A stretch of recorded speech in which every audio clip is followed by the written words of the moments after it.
Well, the top of the morning to everybody, and thank you for that intro, Dan. Appreciate it. Happy St. Patrick's Day to everyone. Um, my mug is up here because John Kent is out of town, and I am not going to replace him. I'm just filling in for him. He's hard to replace. John said that his internet connection is a little bit tough down in wherever he's vacationing. Guys, we have a few logistics we want to do with your Zoom account. Everybody's microphone will be muted except when we turn on someone's microphone. And if you would make sure that your view options in the upper part of your screen, selecting side-by-side mode will give you the best view of what we have going on here. And thirdly and lastly, if you want to ask a question of the speaker or anything that's going on at the bottom of the screen, there's a chat capability, and that will allow you to type in some kind of information for us to share. Okay. This is a quick recap of our agenda today. Steve's going to talk to us quickly about a nice St. Patty's Day invocation.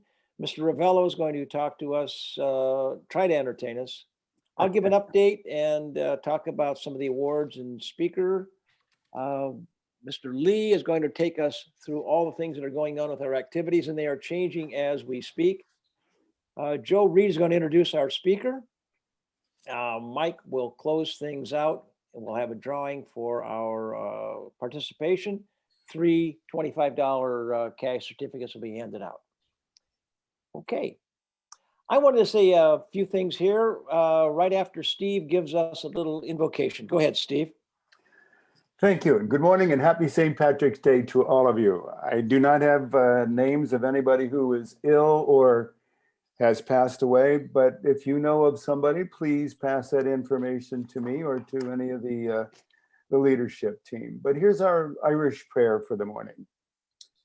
May God give you for every storm a rainbow, for every tear a smile, for every care a promise, and a blessing in each trial. For every problem life sends, a faithful friend to share. For every sigh, a sweet song, and an answer for each prayer. Happy St. Patrick's Day to you all and to your families. Thank you, Steve. Guys, this is a heck of a week that we have going on here. I want to point out all the things that are happening. On the 14th, on Sunday, we had Pi Day, 3/14. If that's over anyone's head, please contact Joe Velson. We started our daylight savings time, and that's always a time in my mind that spring is in the air and things are going to be changing. Then on the 15th, on Monday, we had the Ides of March. Oh, go back one, Danny, go back one. And on the Ides of March, if you have a problem with that, you better see your high school English teacher. Then today we got St. Patty's Day, and it's also the first anniversary of shelter in place. Exactly 1 year ago today, they said stay at home. But in my mind, that gives us day one for life after COVID-19. And then Saturday, guys, we have spring starting on the 20th, and it is the vernal equinox. Equinox means equal night. So we'll have 12 days of sunshine and 12 days of darkness virtually all over the entire globe. And here's a little thing about the vernal equinox that you can kind of put in your back pockets. This day, the sun will rise in the due east and it'll set in due west. If you ever wanted to know where east was in your house, this morning sunshine, sunrise on Saturday will give it to you, and the sunset will be due west. And that kind of gets us into a new beginning for springtime, and it's a new beginning for SIRS too, because things are changing. Vaccinations are spreading. I hope that every one of you have at least gotten one, if not two. If you want more information on vaccines, please visit our SIR website and we'll have more information for you there. We are also starting to open up activities for the branch and for groups. Most activities, outdoor activities, are open for sign up. Please go to our webpage and look at that. And as soon as protocols are met, or guidelines change, we will open up more events. And we're going to be talking about all of our individual activities later. Michael Lee will fill us in what's going on there. So we do all want to get together, and we want to get together safely, and that is our main concern. To start off our get together in person, we are planning to penciling in August the 4th as a welcome back party. We want to have a catered barbecue outside for members and spouses. As many of us that can get there, we'd like to open it up to 200, 220 people if we could get you guys to sign up for that. But currently, we want to make sure that everybody is vaccinated and local protocols before we open that up to a permanent date. And we're also looking at bridges in September. Danny Basso has been working with them. We think we've got a pretty good agreement. We're targeting September to be our first time to get together. This is an honor to all of the guys who have served as Big Sirs. We want to thank you for your time. I know that there are several of you joining us today. I have seen your faces, and thank you for your service in helping us continue on with this great SIR organization. And one of those Big Sirs is going to take over right now. Joe, it's all yours. Thank you, and happy St. Patrick's Day to all of you. In honor of St. Patrick's, I would like to tell you a couple of stories. The first one is old Paddy Callahan is driving around the streets and suddenly has to swerve to miss a tree. And then he's driving a little further and he has to swerve again. And he keeps swerving to miss the damn trees. Eventually the Garda pulls him over and asks him why he's driving like a lunatic. Paddy says, well, all these damn trees in the middle of the road, I have to miss them. The Garda replies, for Christ's sake, Paddy, that's your air freshener.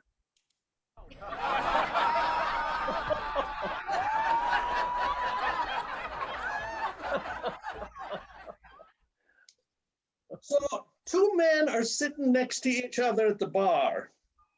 And after a while, one guy looks at the other and says, I can't help thinking, laddie, but listening to you, you sound like you're from Ireland. The other guy responds proudly, yes, that happens to be true. And he says, so am I. Where are you from? And then the other guy says, well, I'm from Dublin, I am. He says, and then the other guy says, well, sure to me, God, so am I. And what street did you live on in Dublin? And the other guy says, oh, a lovely area. And I lived in McCleary Street in the old central part of town. And then the other guy says, well, that's a coincidence. So did I. And what school did you be going to? He says, oh, of course. He says, I went to St. Mary's. And the other one says, well, that is amazing. So did I. And what year did you graduate? And the other guy says, well, I graduated in 1964. Good God, he says, that's the same year I did. He said, the good Lord must be smiling on us. About this time, another guy walks by the bar and looks at the bartender and he says, oh, it's going to be a long night because the Murphy twins are drunk again.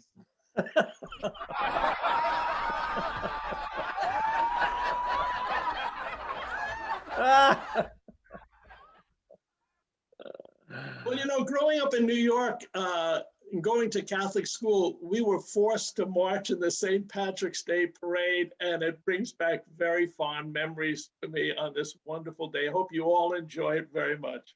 Bye now.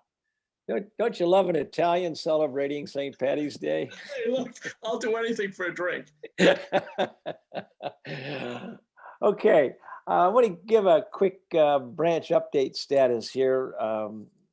We are planning, and I want you guys to kind of put down some dates here. These are all tentative, of course, because of COVID, but we are planning August 4th for the branch barbecue at San Ramon Central Park. We are planning September 30th, Thursday, for the Ladies' Day luncheon, and that would be at Blackhawk. And in early December at Diablo, if everything goes well, we're going to try to have our holiday dinner dance. We don't have a date yet. We're too far out. We don't know what the protocols are going to be. However, we are going to re-survey everyone sometime in maybe May or so to get an interest level on these events. Stay tuned. Then we are probably going to get more and more outdoor events scheduled as venues will open. We are exploring the ability to handle groups. We are trying to get into the San Francisco biological botany gardens. We're trying to look at house tours, other things that are available. Truman Howard just mentioned this morning that Blackhawk Museum is opening, but there's no groups allowed. If you're interested in that, you can go on their website. And that's one of the things we want to do is we want to continue to inform everyone of whatever is available. We will try to keep that on our SIR 128 website, whether it'll be a group meeting or you can go on your own. Just some things that you can keep interested in, keep your lives exciting. We are not doing any indoor events yet. And as soon as they're possible, we'll be setting some of those up. I want to talk quickly about our awards and birthdays and give you a speaker updates. And we have quite a number of 10-year awards this month. There are 6 of you: Bob Corsilia and Andy Sinclair, Steve Kolda, Gary Pilecki, Barry Rauschley, and Ken Ruff. Congratulations on 10 years with our organization. And 2 gentlemen are celebrating their 5th year, Larry Coogan and my friend Brian Penix. Congratulations, guys. Now check out the birthday boys. We've got a couple of big sirs in here. We've got former big sirs. I mean, go back a minute, Dan, would you please? We got Bill Buell over here, number 1, and we've got Ravello on 26. One of our STEM guys, Joe Velson, he's on the 11th. Happy birthday, guys. All right, key it up, Danny.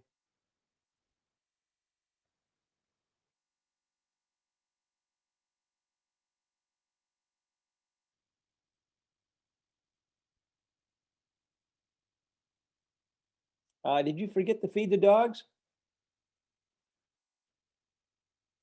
Happy birthday to you. Happy birthday To you. Happy birthday. Happy birthday. Happy birthday. Day to yeah.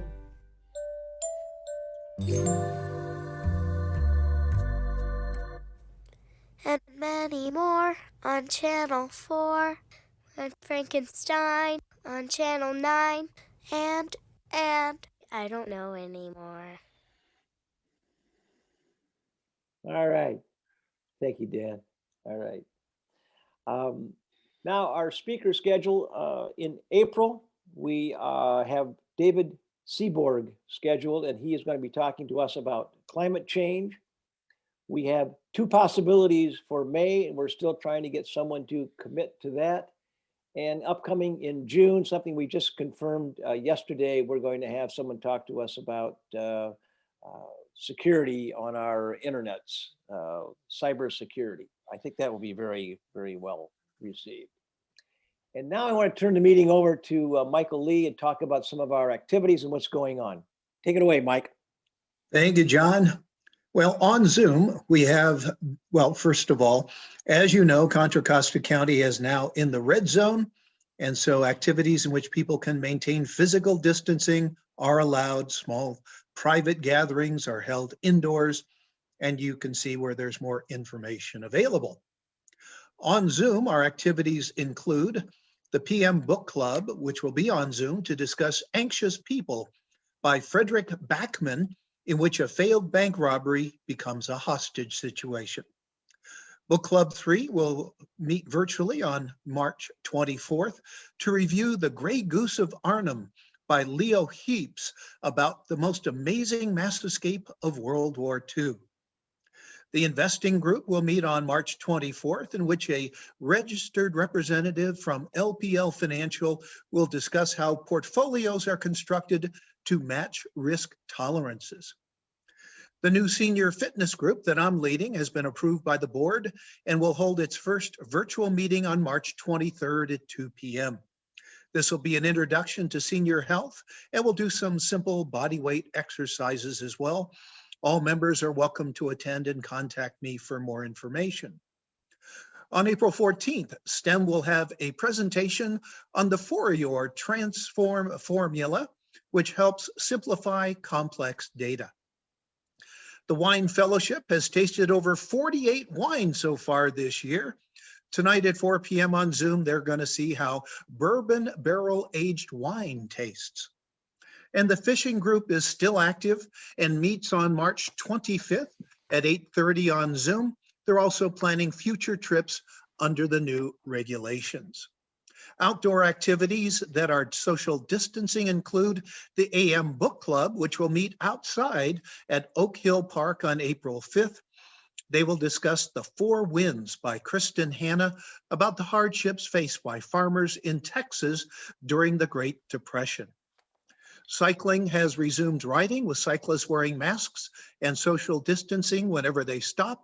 The couples golf group meets next at the 9-hole executive course at Monarch Bay in San Leandro on March 18th at 10 a.m. Bring your own picnic lunch afterwards. The 9-hole golf group is starting to play travel courses such as Marina 9-hole, Diablo Hills, and Dublin Ranch. By the way, Bob Turner just hit a hole-in-one at Las Positas. Don't forget to congratulate him and collect your free drink. The Tuesday 18-hole golf group has fully resumed outings at Dublin Ranch, Paradise Valley, Calipe Preserve, Rancho Solano, and Metropolitan.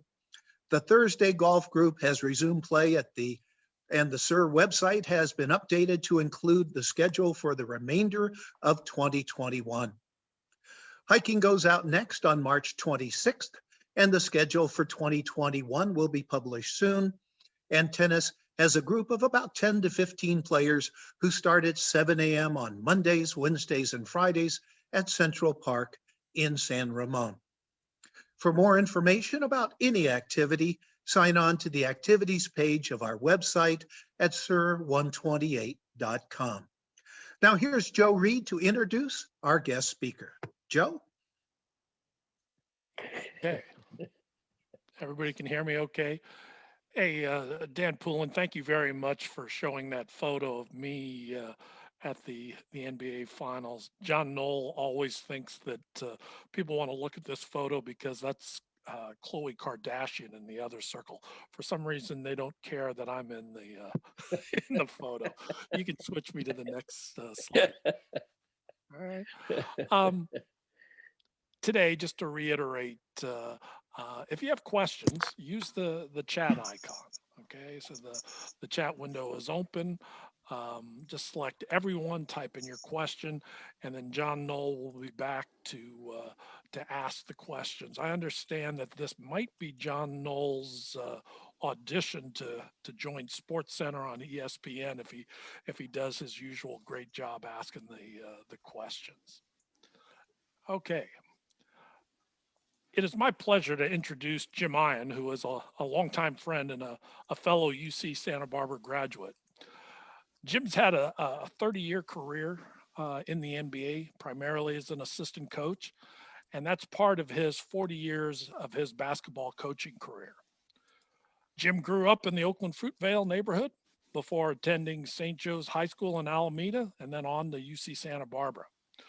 Jim has coached high school, community college, and he also coached at UC Santa Barbara, number 12 seed in March Madness, just in case you didn't know that already, before he began his NBA career with the Los Angeles Clippers in 1988, when he served as an assistant coach under head coach Don Casey. Jim's also been on the coaching staff for the Lakers, the Trail Blazers, Milwaukee Bucks, Sacramento Kings. His NBA highlights include coaching in the 1990 NBA All-Star Game, a trip to the 1991 NBA Finals, which had the Lakers starring Magic Johnson and James Worthy. They lost to the Chicago Bulls, who had Michael Jordan. Another trip to the Western Conference Finals in 1999 when Jim was with the Portland Trail Blazers, and that Trail Blazers team had Scottie Pippen, and they lost that memorable, dramatic seventh game to the Lakers, which included Shaq and Kobe, and that led to Shaq and Kobe's first NBA title. Jim also coached with the Lakers, Byron Scott's staff, in 2016, which was Kobe Bryant's last NBA season. Jim has coached with many luminaries, Pat Riley, Mike Dunleavy, Paul Westphal, Byron Scott. Jim recently was inducted into the Court of Champions, the Hall of Fame in Santa Barbara. Jim currently lives in Santa Barbara with his lovely wife, Britt, and is one of the radio voices of the UC Santa Barbara basketball. Please join me, sirs, in welcoming Jim Eyen to Sons in Retirement. Jim, can you hear me okay? I can hear you, Joe, and thank you for the nice introduction. I didn't realize I was that old, but it took you a while. I'd like to wish everybody a happy St. Patrick's Day, first of all. Although I'm not Irish, my middle name is Patrick, so I can take a little bit of time to celebrate today. And to hit a hole in one on St. Patrick's Day, you could find yourself in a lot of trouble when you go to the bar and you have to buy everybody a drink, because those bars are going to be well attended. So I feel bad for him, but it's a pleasure to be here. And as Joe said, we've known each other a long time. Joe's probably one of the reasons I got through college, so I owe him a lot of credit. It's been a long road, Joe, and I appreciate us staying connected and having the opportunity to talk with you today. Yeah, hey, Jim, thanks again for volunteering your time. I know you're going through a home remodeling, so if I see any workers walk by or hear any loud noises, we know what's going on. Let's start at the beginning. So you coached in high school, you coached in community college, and then you were on the UC Santa Barbara staff. Tell us about getting your first job in the NBA with the LA Clippers.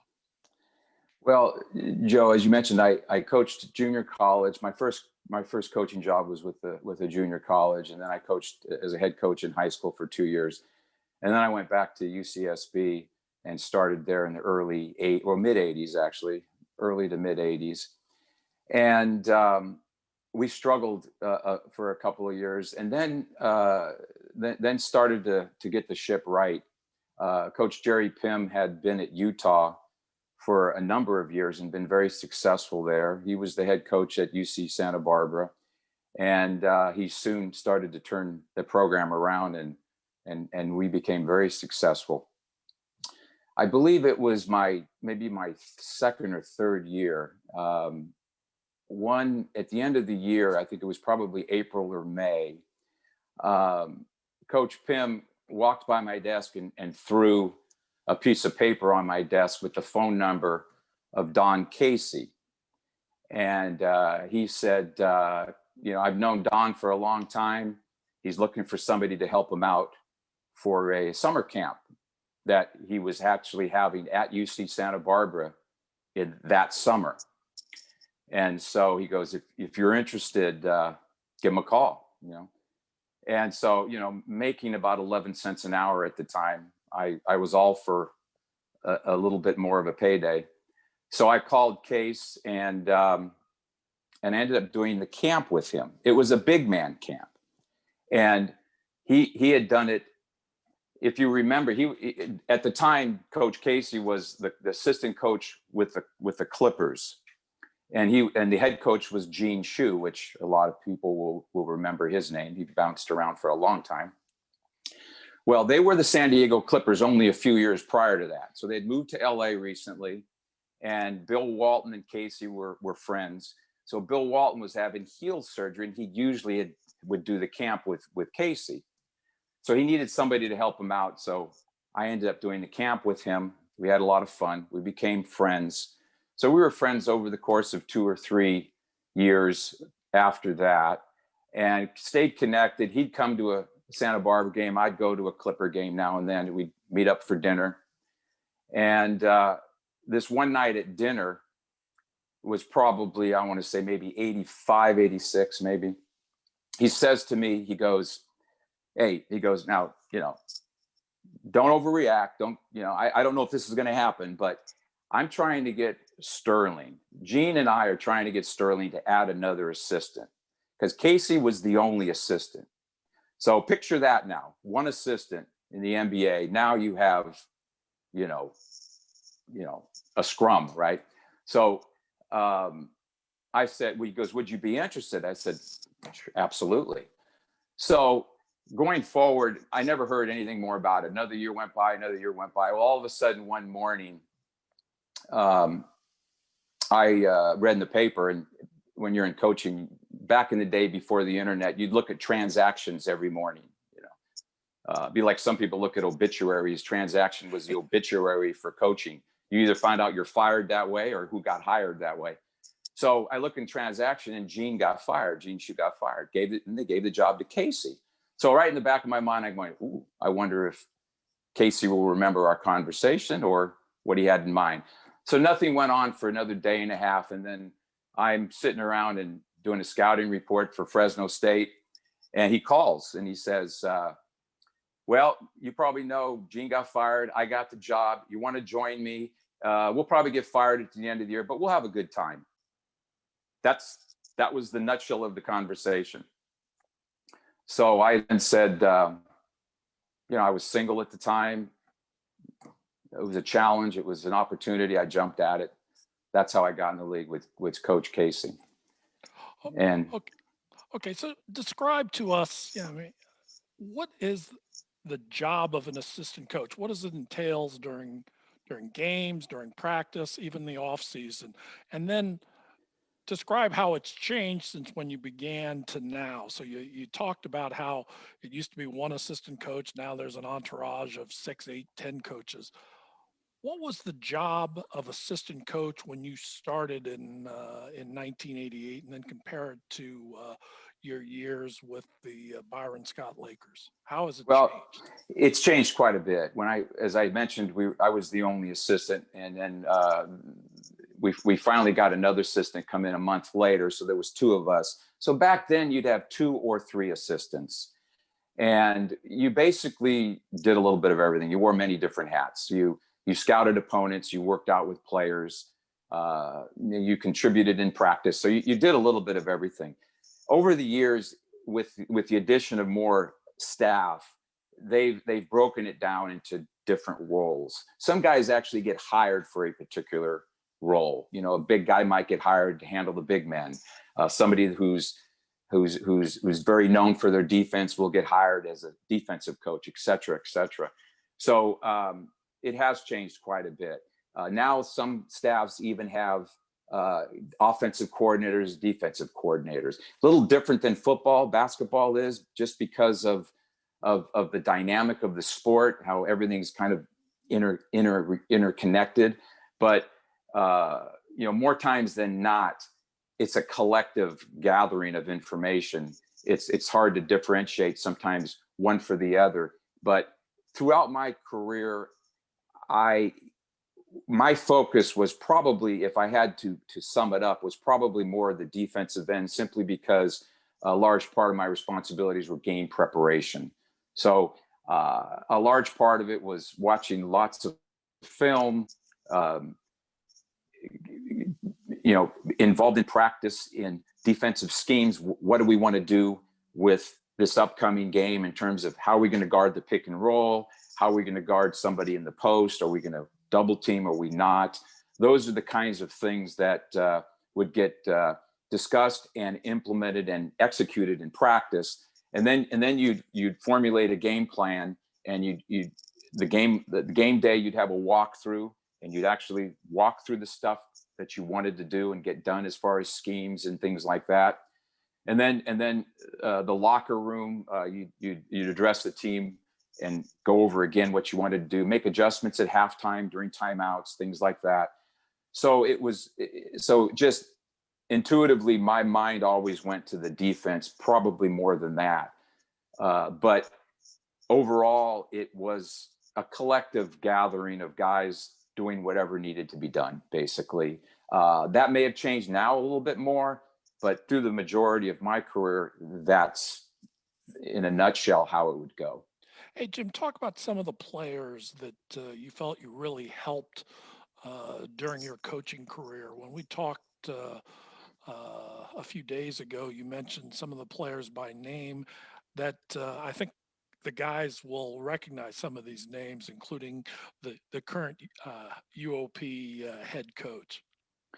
Yeah, when I was in Portland, Damon Stoudemire, he was a local kid in Portland growing up there. He had been drafted by Toronto. We acquired Damon in a trade, and I remember spending a lot of time with Damon. Just first of all, he was a basketball junkie, such a gym rat, loved to play any time of the day. So working with him was not a struggle to get him in the gym. He'd usually be dragging you in the gym.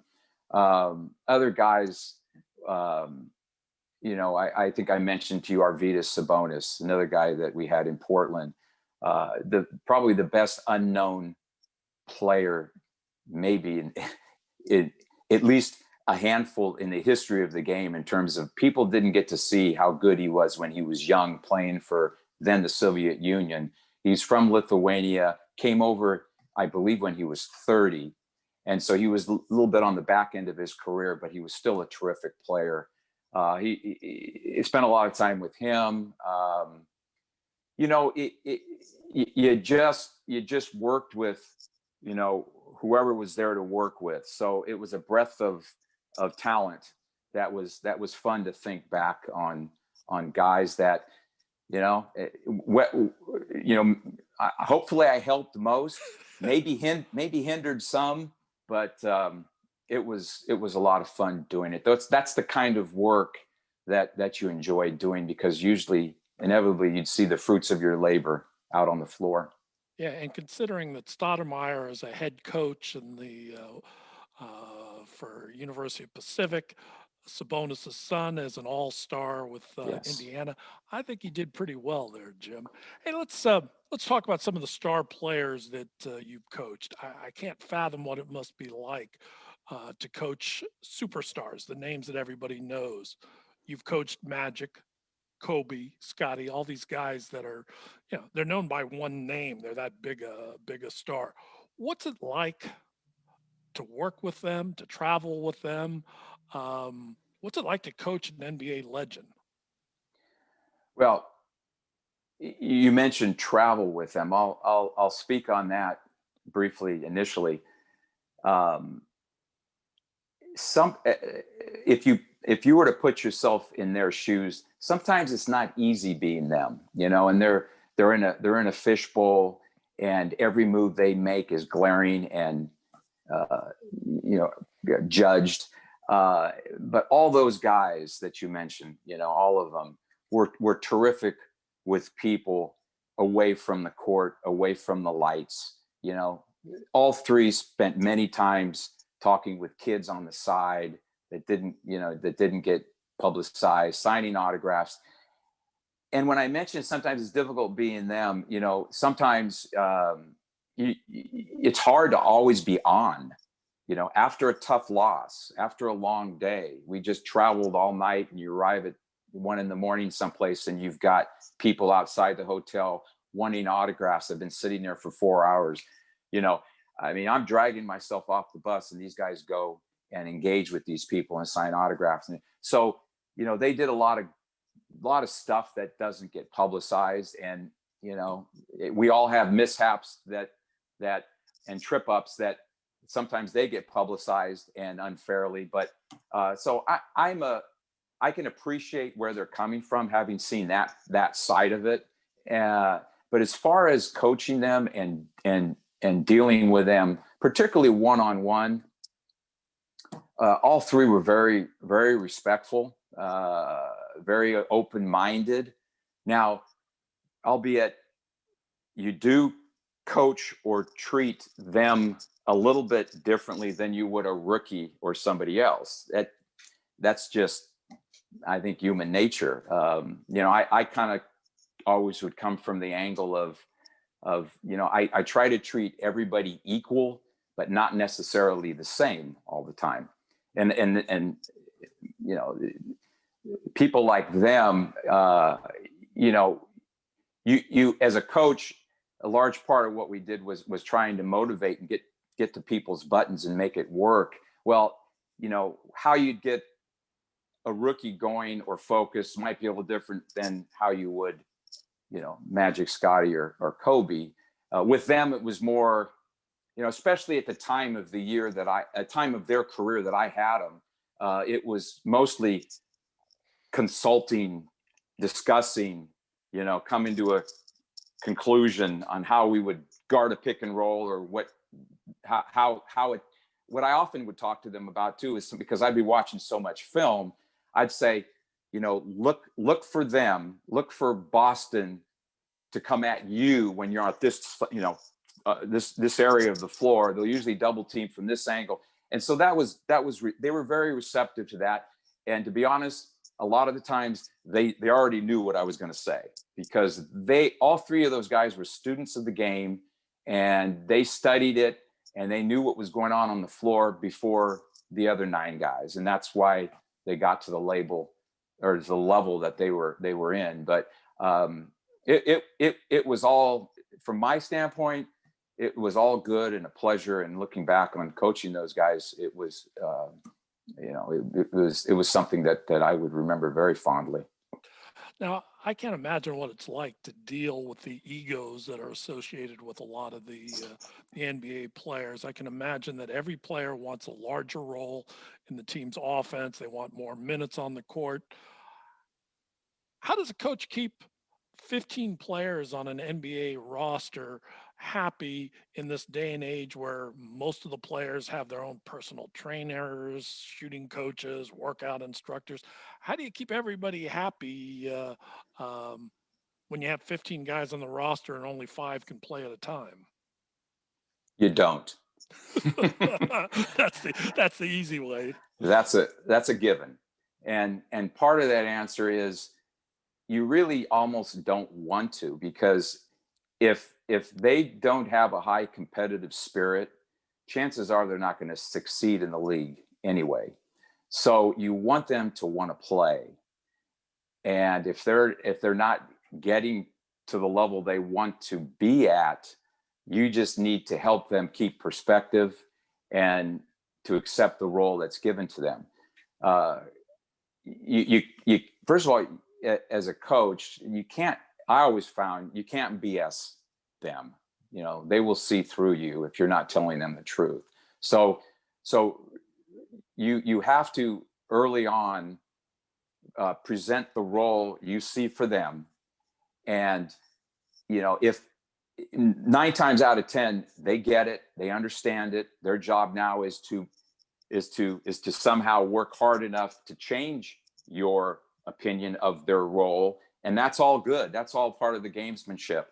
If they're not willing to accept that role and they end up going sideways, or just not, just a malcontent, then you have to deal with that issue. And then the front office gets involved, and it is what it is. But most importantly is you find guys' roles.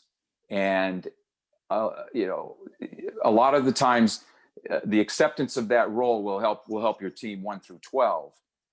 And that 8th guy might not be happy, but if he understands the role and the team's winning, he's usually okay with it. If the team's not winning, then you're going to get more of the malcontent surfacing. Now you really have your work cut out for you, keeping people happy because they see things aren't working. Now it's up to you as a coach.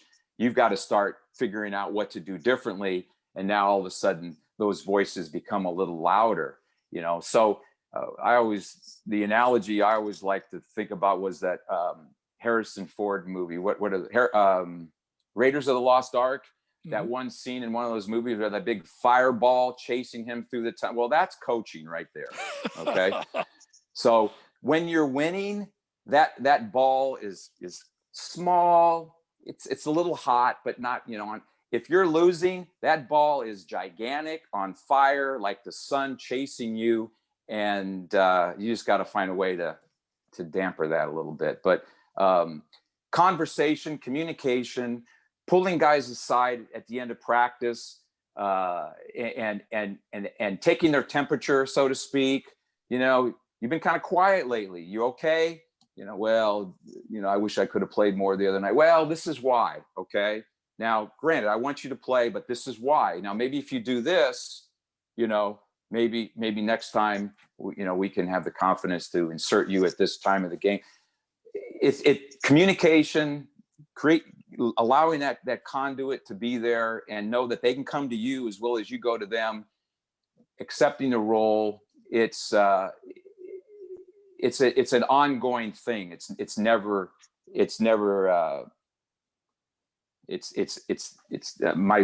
just got to blink. You still got me? Okay. Yeah. My phone just blinked. It's never an issue that's just addressed. It's always ongoing. Okay. So let's talk about some of the coaching legends that you were on their staff. Pat Riley, Mike Dunleavy, Paul Westfall. Share with us some of the lessons that you learned from these legendary coaches. Yeah, the guys you mentioned, everybody that I coached for and with, just, high level basketball people, high level people. I was very fortunate because when you're coaching, and particularly when you get into such a long season, you're married to these guys. You're married to the staff, the team, and we see each other more than we would like to. So to work with good people, solid people was important to me. And I was very fortunate that was the case. As I mentioned, Don Casey, all these guys have great qualities. I'll try to hit one quality that stands out in each of the guys you mentioned quickly, but Don Casey, who brought me into the league, we had a lot in common. He coached high school, he coached college, Temple, had very successful at Temple in Philadelphia. And then he was in the NBA for a long time. He wrote a book on zones, very big zone guy, loved to think out of the box, very creative defensively. He, as I said, he's the guy that got me in the league, and I still stay very connected with him. Pat Riley, people know Pat Riley's history, his legacy. I, can only attest to the accomplishments that he had. At the time I was with Pat, he had already been very successful. What's even harder in this league than it is to win, it's then to continue to win, and he was able to do that.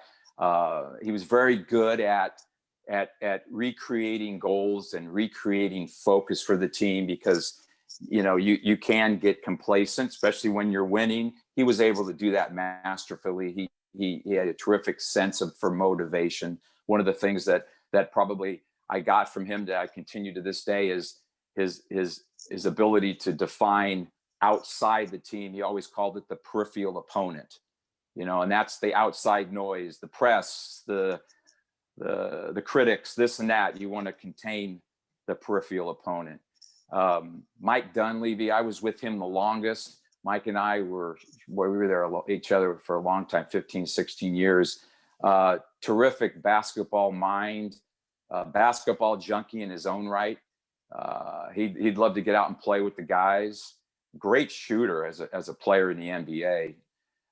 What comes to mind about Mike the most is I don't think there was anybody better at a playoff coach. As a playoff coach, he could take a team, sit on it, analyze it, dissect an opponent, and just come up with some great stuff. And when we would go into the playoffs, there were 2 or 3 times where we beat teams we probably shouldn't have, because of his ability just to break down a team. He was very, very good at that. Paul Westfall, who I'd probably like to elaborate a little bit on later, because Paul passed away recently. Just a terrific offensive. Paul had a lot of great attributes, but what comes to mind right off the bat is his ability to think offensively out of the box. He'd try anything, and people don't realize how great a player he was. Recently, I think it was last year, the year before, was named to the Hall of Fame, which was way overdue. Just a terrific player. And he was able to bring that into his coaching and relate with players, and had success in Phoenix with Charles Barkley. So he was a wealth of knowledge. Keith Smart, who I was with in Sacramento. If you remember Keith, he made the big shot for Indiana against Syracuse. Oh, yeah. You remember, Joe. And we'd always joke about it because the big shot. I admire Keith and where he came from in terms of coaching in the CBA in the minor leagues. Got his opportunity. He deserves another opportunity, because he had a couple limited ones, and he's just one of these better coaches that you don't realize how good a coach he is, and just the ability to just solid on both sides of the ball, and a terrific guy to spend time with. And then Byron Scott, who you mentioned, was my second go with the Lakers, and I had him with the as a player earlier with the Lakers. But Byron is one of these guys where he may not get credit enough for how good a coach he was, even though he'd been to 2 finals with New Jersey. He was a coach of the year, I believe, with New Orleans. He just had a terrific career, and just the ability to know what the team needed at what time. And you weren't going to take days off with Byron. You were going to be in shape. You were going to defend. You were going to play unselfishly, and people responded to that, and players responded to him very well. So I was very fortunate to work with those guys. And coaching is you're a kleptomaniac as a coach. You just pick up little things from everybody, opponents or guys you work with, and that's what you take with you going forward. So Jim, here's a different type of question. Who is someone that we might know from the NBA who's even a nicer guy if we ever got a chance to meet him? That's a good question, and I'm gonna speak again on Paul Westphal. Paul, as I mentioned, passed away, and it all happened in such a very short time, 6 months, diagnosed with cancer, and we lost him 6 months later, battled it all the way.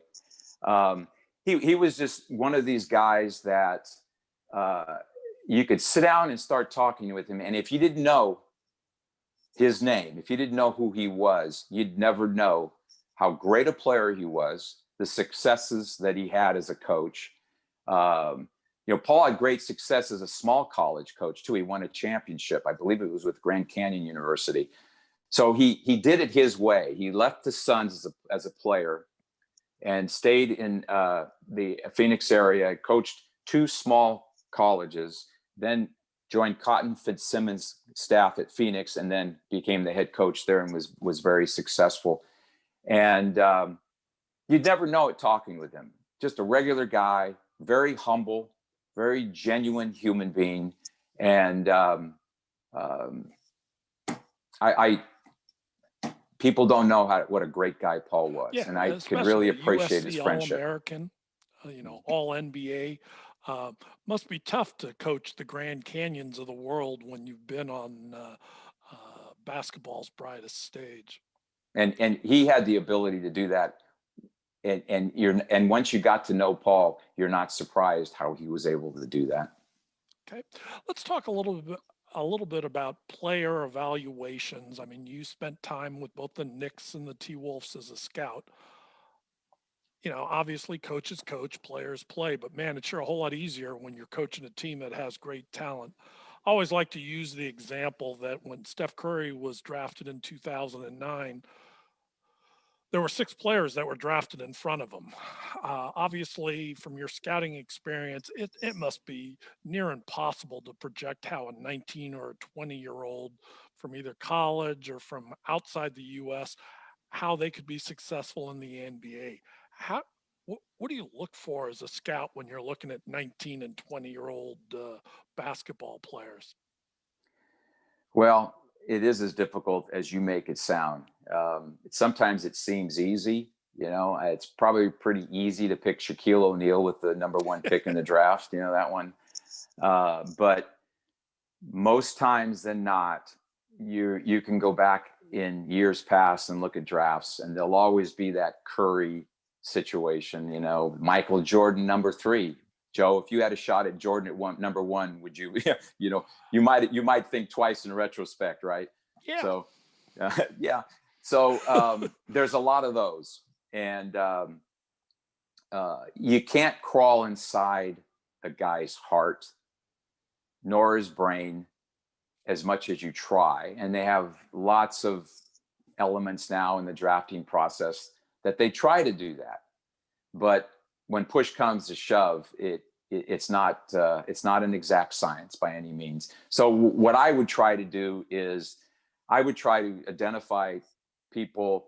In the NBA, it's such a physical game, so inherently you look at size, and sometimes I try not to, but inherently you do. Okay, and but albeit you still have to remember.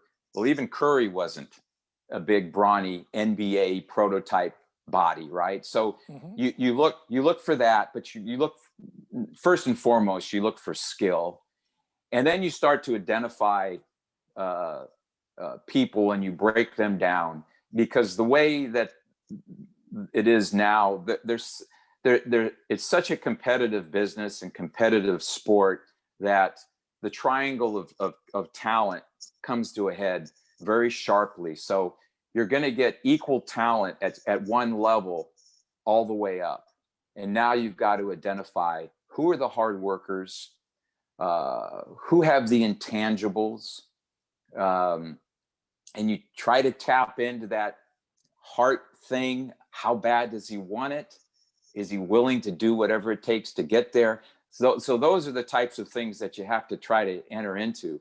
But, the skill and the room for improvement are still a big foundation of what you look for. Okay. John Knoll, I was going to, let's see if John can come back on. First of all, Jim, thanks so much for spending the time with us. I know you're plenty busy. I really appreciate you spending 45 minutes talking with us. John, why don't you go ahead? I see questions are starting to come in. I know you've got some questions, but again, Jim, on behalf of the sirs, hey, thanks very much. And remember, it's great to be a gaucho. Joe, I was going to wear my gaucho hat, but I don't see. There you go. Thank you, Jim. I appreciate it. This is just really interesting. I got a couple of questions that came in, and I'd like to share them with you and give us some information. Talk about ownership for a minute. You've worked in a couple of markets that have some very unique owners. Paul Allen, people like Mark Cuban, and people like that. Tell me, how much influence on a team does an owner have? Well, an owner has. Whoops.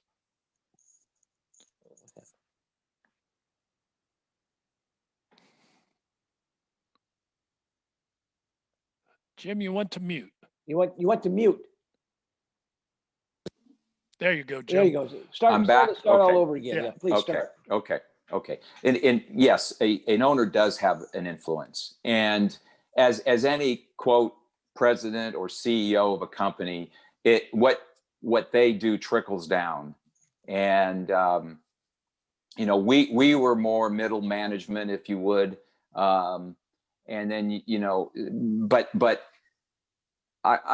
Dr. Jerry Buss, I had Senator Herb Cole in Wisconsin, as you mentioned, Paul Allen, the Malouse in Sacramento. I could be missing people, but Are I you think going I to got mention everybody. Donald Sterling, or are you going to skip over that? Thank you, Joe. Donald It's Sterling. okay. I figured you'd come out of the peanut gallery at some point. No. Uncle Paul Allen would have been a better candidate. They obviously have an influence, and sometimes pro, sometimes con. Fortunately, most of mine was pro. The main thing that they can do, and I think you'll see that the successful owners do this, is to hire good people and then let them do their job. The people that want to micromanage to a point that becomes uncomfortable, or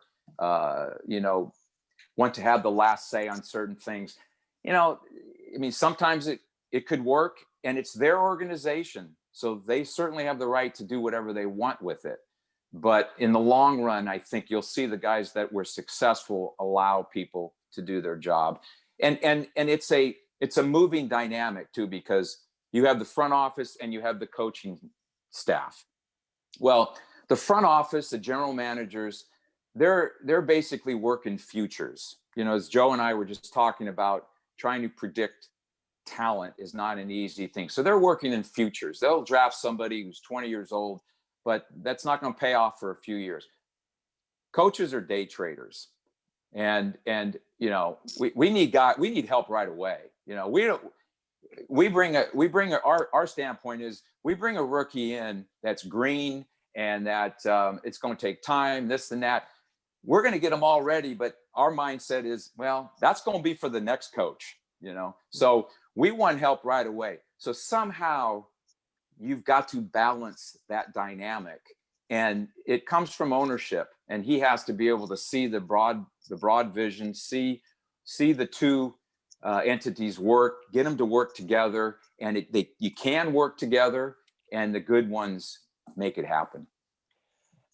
Jim, is there any influence on your coaching or your day-to-day existence when you're in a smaller market like Milwaukee or Sacramento or Portland versus the big guys, LA, New York, Chicago?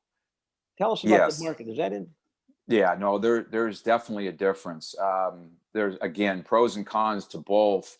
I enjoyed a small market because at times you were the only show in town. You would, be able to flourish when things were going well. But the flip side of that, if things weren't going well, there's a lot of pressure on you to get it right, because this is what those people, respond to and see every day. And you see that with a lot of major colleges who are the only show in town. They have that same type of dilemma. So you have it's just a smaller operation, and there's a lot of enjoyable things about it. I also enjoyed the bigger markets for some of the reasons that I mentioned about a smaller market. Was that when things are going well, it's terrific. It's terrific. When things are going bad, you'd get some heat, but inevitably there'd always be something else going on in town that kind of take you off the headlines a little bit. We used to say above the fold, below the fold on the sport page. They don't even have newspapers anymore, but well, of course they do, but not so much. But when things would go south, one day you'd be above the fold, but the next day inevitably something else would happen, and then all of a sudden you're below the fold. Took the heat off a little bit. So you had that little bit type of gamesmanship when it came to that, to the press and the outside critics. But when you get heat in a big market, you get big heat. New York, right. LA, Chicago, you get big heat.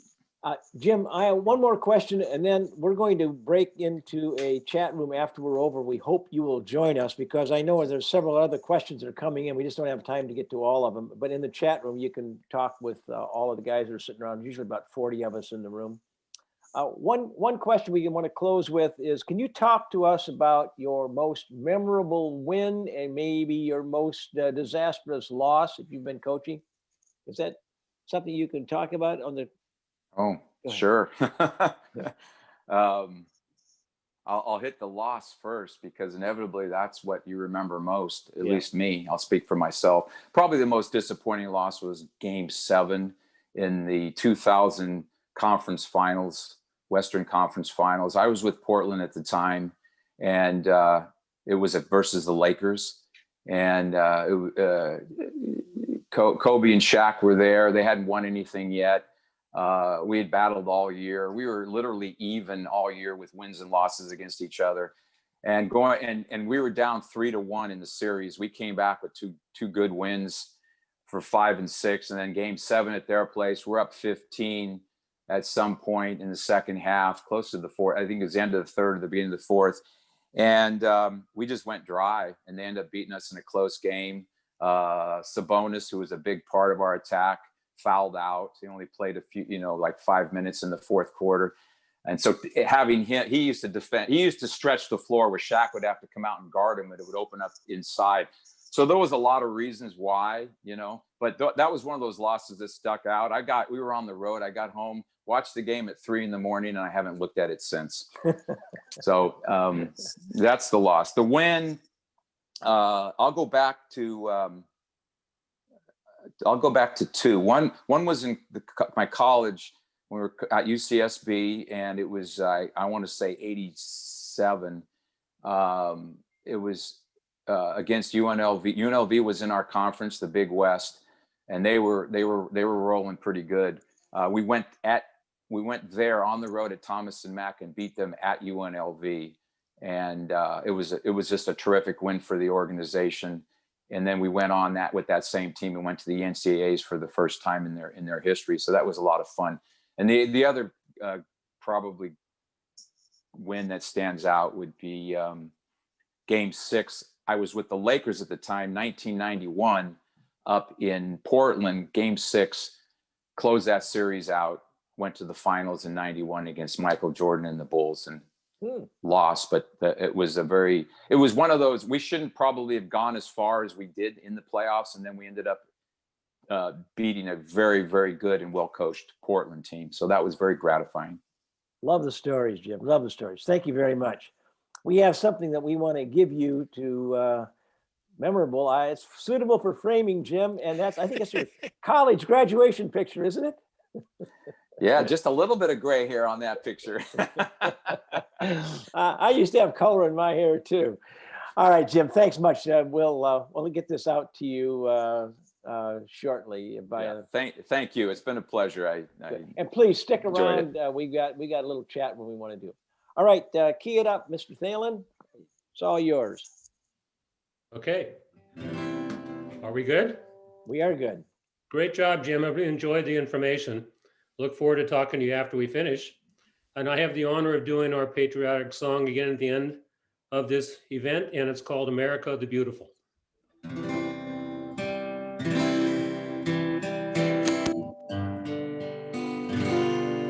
Oh, beautiful for spacious skies, for amber waves of grain, for purple mountain majesties above the fruited plain. America, America, God shed his grace on thee, and crown thy good with brotherhood from sea to shining sea.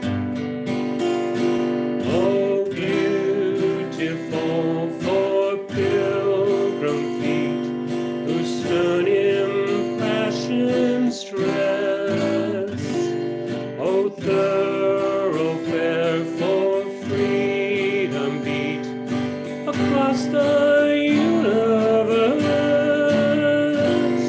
America,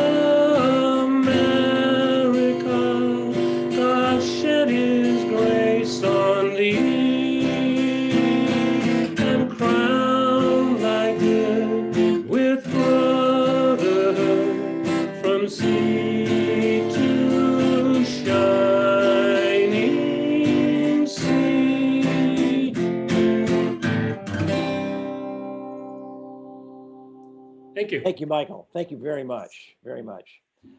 We have one more thing we want to attend to. We have our cash giveaway.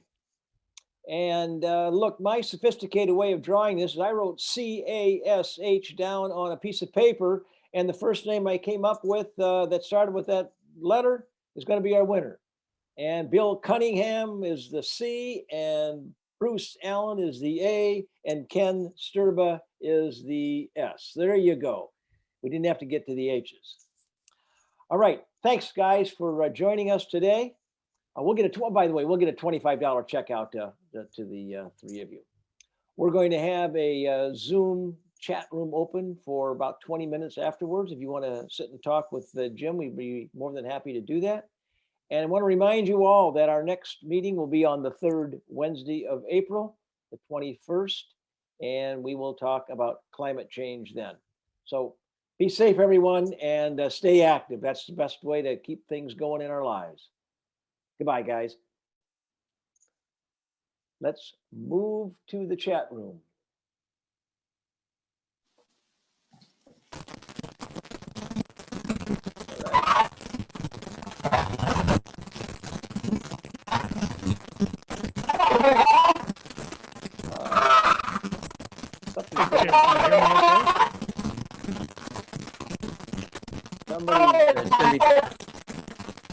Somebody's microphone is going crazy here. There we go. Okay. I wanted to know, Jim, about when Magic Johnson announced that he had HIV, how significant was that event to professional basketball, et cetera?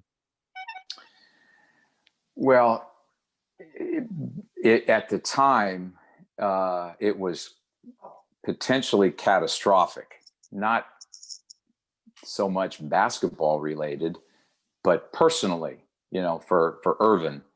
At the time, we didn't know as much as we know now and how we can deal with the virus now. But back then, it seemed like a death sentence, unfortunately.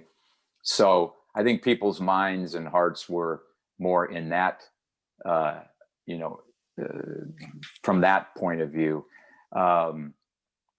The basketball side of it, I thought was, looking back, you judge, and I thought it was well navigated, not only by Magic and how he dealt with it as openly and transparent as he did, but by David Stern and the people, the doctors involved.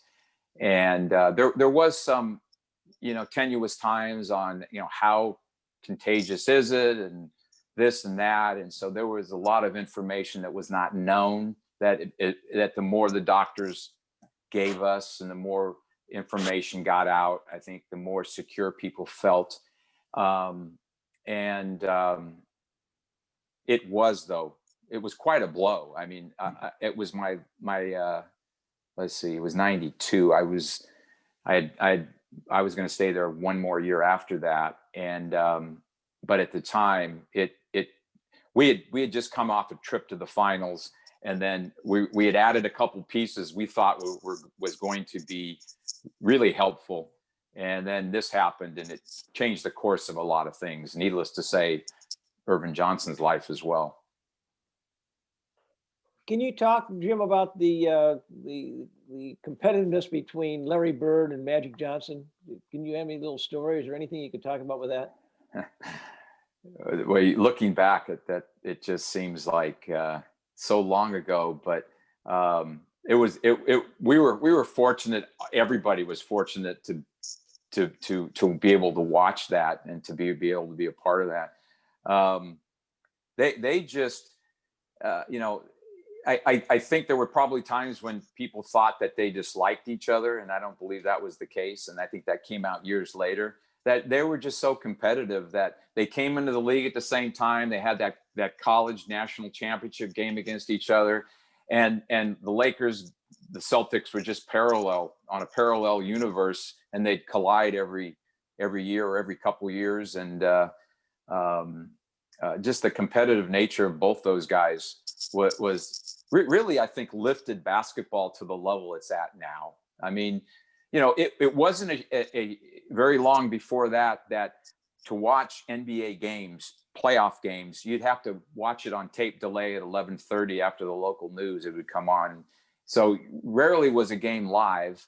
And when you had the Magic Bird thing, it just propelled the league to a different level. And then Jordan took the baton and ran with it, and the rest is history. But it was a lot of fun to be a part of that.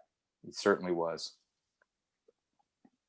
Jim, how has ESPN changed the NBA? ESPN has changed a lot of sports, just in terms of availability and exposure. So in some ways, people have gotten to be able to see many more games than they would otherwise. But at the same time, with the exposure, I think there's been,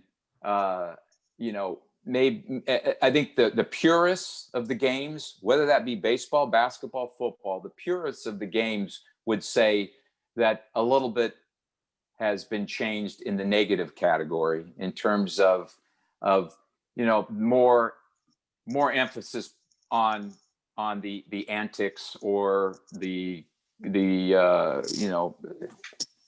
great plays, the highlights, this and that, as opposed to the team element of the game. So I think you have both sides, but I don't think you could have one without the other. There's always going to be, an upside and a downside to a different dynamic.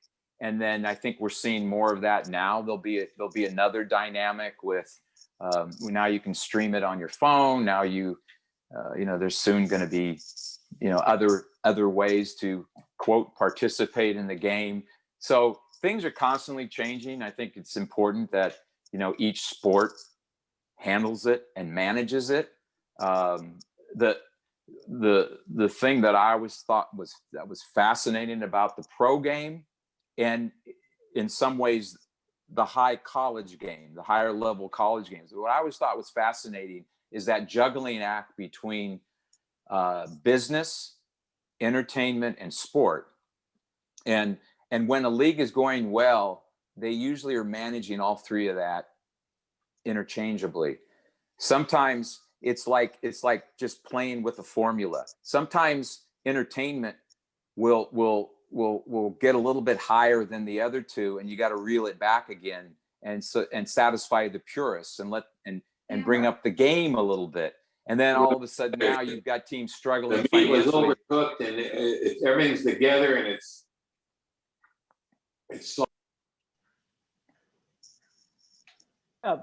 Jim, there's no answer to this question. Just your comments on the differences between the greats back in just the eras. You talk back to George Mikan and George Yardley and all those guys back in the early days, and then you come up with Bob Cousy, and then you jump into the Magic era with now you got Jordan, and now you've got Curry. Is there more ability? Do you compare these greats with each other? And how do you think a Mikan would play in today's NBA? Well, I think there are certain players like Michael Jordan that you mentioned that would segue very easily. It's hard, and it's a great conversation to have, though. It's a lot of fun to talk about that, but it's really hard to compare. Simply because the elements and dynamics are so different. Back in the day, and wasn't that long ago, the rules were somewhat different, and that's usually what will get brought up is how they played the game, not just the talent level. So nowadays the rules are a little bit different than they were even when I first got in the league. So you have guys that could probably be equally successful, or you have guys that would struggle, and vice versa, guys now versus then. So I think that what you see more on the floor is more of an athletic game. Guys are able to do things that they probably wouldn't be able to do back when the rules are different. And so then you can only imagine taking somebody like Michael Jordan and putting him in this era with his athleticism and skill level, and maybe envisioning what he could do at this level would just sometimes be mind blowing. But it's a great conversation to have. I can only think of, some guys that I would say, absolutely that they would be able to transfer their abilities over. Yet there are other guys who had such high skill level. My guess is they would make it work, So a good question, but I don't know. You're right. I don't know if there is an easy answer to that one. Hey, Larry Oliver, you had a question? Jim, it was pretty common, or it's very common today, but in the beginning, how difficult was it to integrate international players? You talked about Sabonis, but to communicate with them, to build the culture for a team, what was that like? That's a great question, because now it's so prevalent. I was with the Lakers in, I believe it was 1990, that we drafted on the board was Vlade Divac and some other I'll call them domestic centers. And Jerry West was the GM, and we selected Vlade Divac. And it was a little, for a lot of people, it was kind of an out of the blue pick. And Vlade came in speaking very little English, very little. So we had a translator that was with him all the time. But Vlade was a very bright guy, and he picked up English quickly. But, he was 7 feet tall. He could do guard drills, very mobile. As he got older and he ended up with Sacramento, he was more of a bigger prototype center. But at the time, he was very slender and could handle, shoot. He could do a lot of things. That's just the way guys developed overseas, particularly Yugoslavia, who had a terrific youth program. But what was funny about Vlade is, being as bright as he was, Pat Riley was the coach.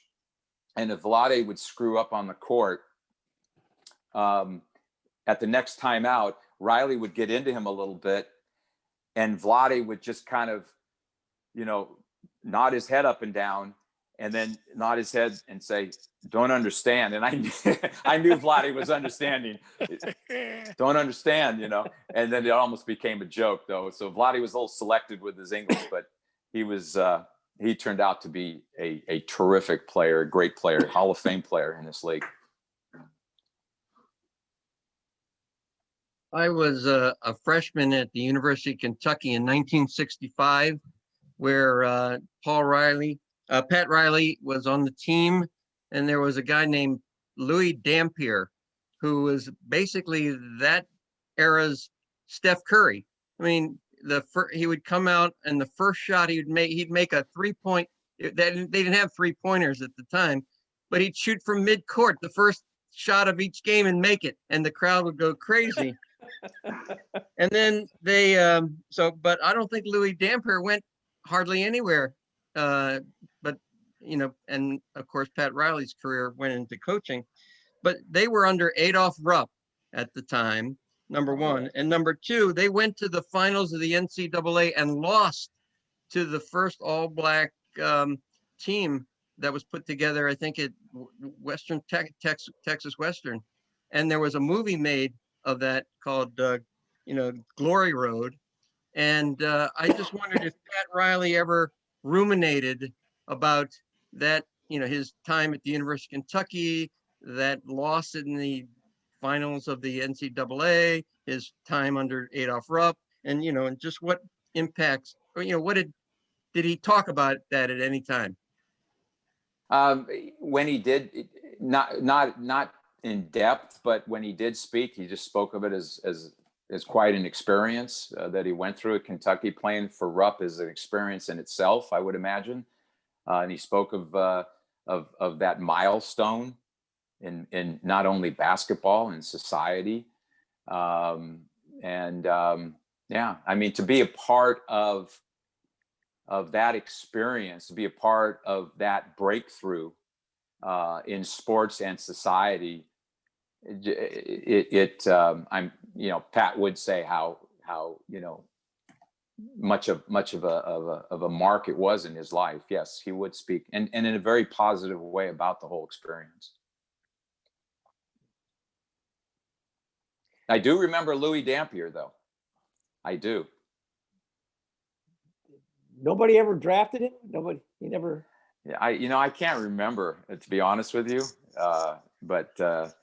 And I knew he was friends with Pat. I knew that. Yeah. He played in the ABA. I'm trying to remember which team. It might have even been some obscure team. I thought he was tied to Dan Issel and the ABA just before the You know two what? leagues came Yeah, together. Dan Issel was on that team. as You the were center. right, Joe. Yeah, because Issel was a Kentucky guy. Mm-hmm. Hey, Jim, Andre Hill here. Oh boy. I've probably known you longer than certainly than Joe and these other fine gentlemen. The great St. Joseph High School star Andre Hill.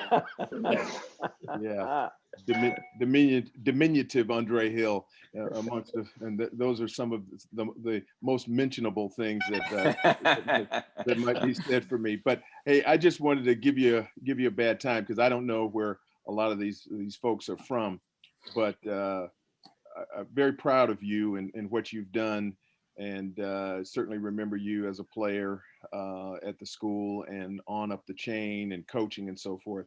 But tell these guys, because when we were in high school, the biggest thing going around here was the Tournament of Champions at the Oakland Coliseum. And all those teams from around would get there, and it was a big deal, and that place was packed.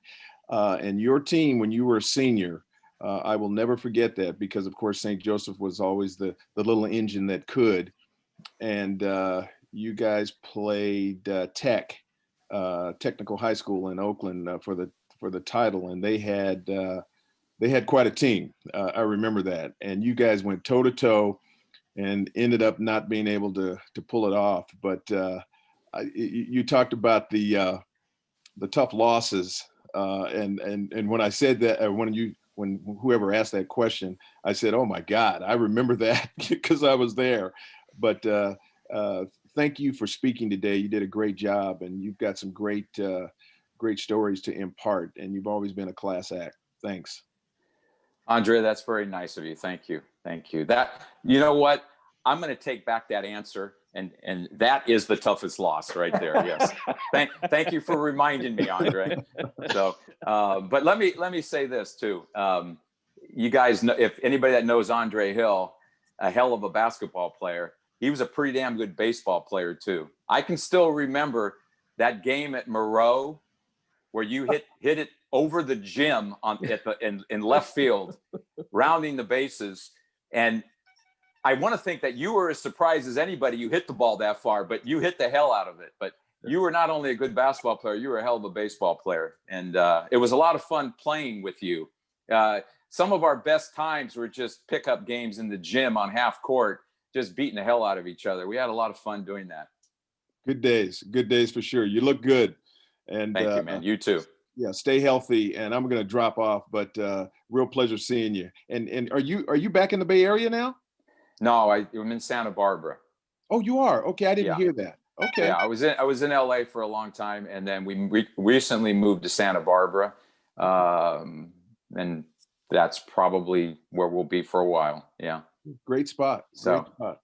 All right. Well, continued success to everybody, and talk to you again. Thanks, Trey. Thanks now.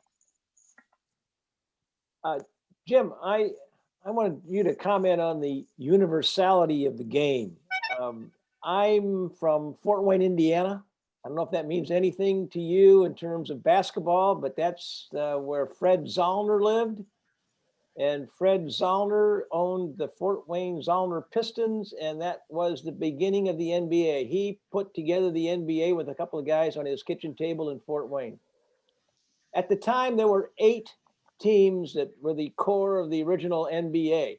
And if you drew a line from Minneapolis, Minnesota, down to St. Louis, Missouri, and then over to Philadelphia, all 8 teams were in that little triangle. You know, Rochester Royals, Fort Wayne Pistons, Syracuse Nationals, probably names that a lot of you aren't familiar with. Anyway, all of a sudden, the Minneapolis teams moves to LA, and it moves from Midwest to the West. And all of a sudden, you've got a universality here. Then you go down to Atlanta, and the Flyers, and who was it? Somebody moved down to Atlanta, I think, from Philadelphia. Now we play basketball around the world. Can you comment on that? I mean, shed us a little light on what's going on here. Well, your experience, I mean, Indiana is the mecca of basketball in terms of the roots and where it's come from. So you probably could speak more of that than I. Well, one thing I will say that when they had sectionals, by the way, in Indiana, all basketball teams were equal. I don't care if you had 10,000 kids at your school or 100, they were all equal. They all played in the same tournament. And when we had sectionals, they were played on Thursday, Friday, Saturday, and Sunday. We had no school. They closed the schools on Thursday so we could watch and go to basketball games. That's what basketball was in Indiana. So go ahead, Jim. No, and I can appreciate that. And basketball, it's in its roots, it's a game that has just flourished over the years to the point where it's now it's more of a vehicle for people too. It's to put it simply, it can have just an element of I'm searching for the word that I can't right now, but it has an element of with countries and nations and just the conduit that it can have with different peoples. Basketball has become one of those things. And when you speak of it internationally, it's all over it's worldwide, and people speak the same language when you're talking basketball. And you go and different embassies around the country will be familiar with teams and their national teams and the pro teams and soon the NBA is gravitating more toward FIBA rules. And I think so soon there'll be a very close there'll be such a similarity in how the game is played that it will become even more collective. And you're absolutely right. I mean, where it's now and where it's going to it is certainly global. Hey, Jim, talk a little bit about your work with Basketball Without Borders and some of the camps, Europe, Far East, Africa, that you've participated in. I did a few of those types of clinics and some camps. I did one most recently in China, Wuhan, China. Ironically, it was literally, I want to say 4 years ago. So we're a couple of years before this whole thing we just went through, but it was pretty ironic. I did it in Wuhan and in Shanghai, where in Wuhan, I did a coaches clinic for college coaches in China. And, the language was an issue, but there was certain language of basketball that goes and is absorbed. So it was a lot of fun to do it. I think they were receptive, and it was very fulfilling to be able to some of those types of clinics. There's just such a thirst over there that we just take for granted here, and the nuances that it's a game that has developed so much in our country.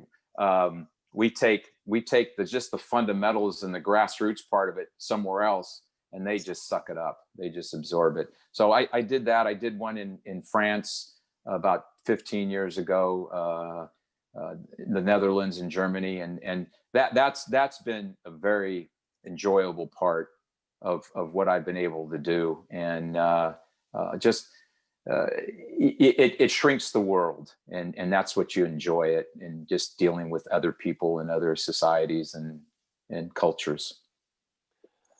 Well, Jim, you are such a nice guy. Why don't you come up here and replace Joe Reed? We'd be a lot more pleasant around here. An easy upgrade. No, I don't think you'd want that. Well, Jim, it's been really, really enjoyable. Does anybody else have any questions? We've had this chat room open now for about half an hour. So Yeah, I just had one more, if you don't mind. go right ahead. Go right ahead. Yeah, my question was, Jim, do you worry that the pro games become basically 3-pointers and layups? I think it's cyclical. I think that, yeah, to be honest with you, an older guy like myself wonders if that other part of the game will come back. I think it will, maybe not fully as it was, because now you've opened up a part of the game that's helps teams win. It's enjoyable for the fans. It's that business entertainment game trilogy again. So, I mean, the 3-pointer is a good thing.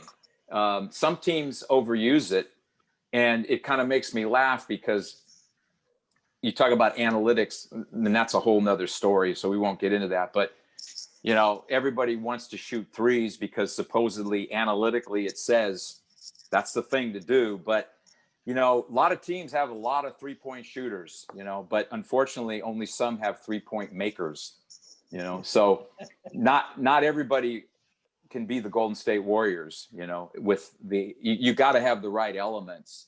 And because the last I looked, 0% of 0 is still 0. So if you can't make a 3, doesn't matter how many you shoot.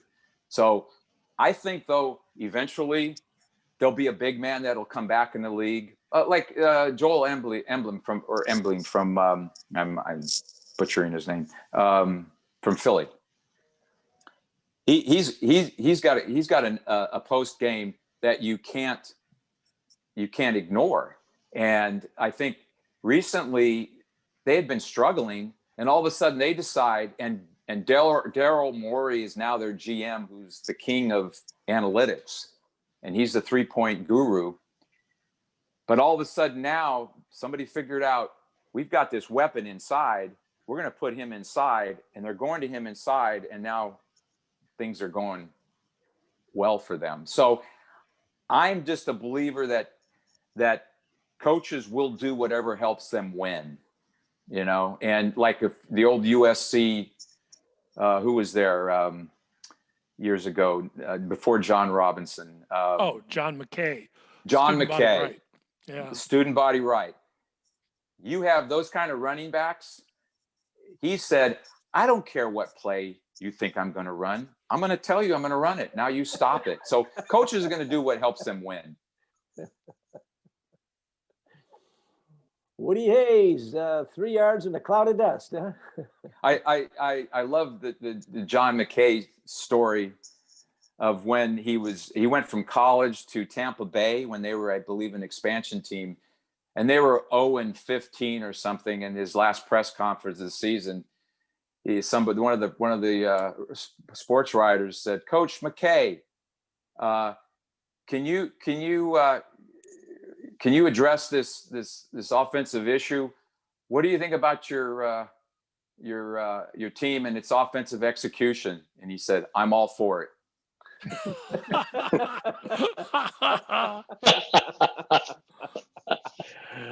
Well, we are all for you too, Jim. I appreciate your time. This has been really, really entertaining. So I think that we will have a quiet send-off, and thank you so much for joining us. It's been a real pleasure. And this last, hour and 15 minutes seems like it was about 10 or 15 minutes to me. Yeah. But Hey, it's Jim, been a lot of thanks very fun. Thank much. you. I'll let Britton, I'll give you a call, but I'll let Britton know that, your time away from the remodel was well spent, and We for her appreciate not to it. be mad. And the first thing I'm going to tell her is that Joe Reed was wearing a Santa Barbara hat. She wouldn't let me wear my UCSD hat. I said, "What are you?" I had it on, and she said, "You're not wearing that hat." "Why not?" "You are not wearing that hat." Okay. Joe Reed wore his hat. All right. Yeah. Hey, I'm Goodbye, proud of you, guys. Joe. thanks, All right. Jim. All All right. right. Thank Hey, you. we'll talk. Thank you, guys. All right, Thank man. you. Thank you. Bye-bye.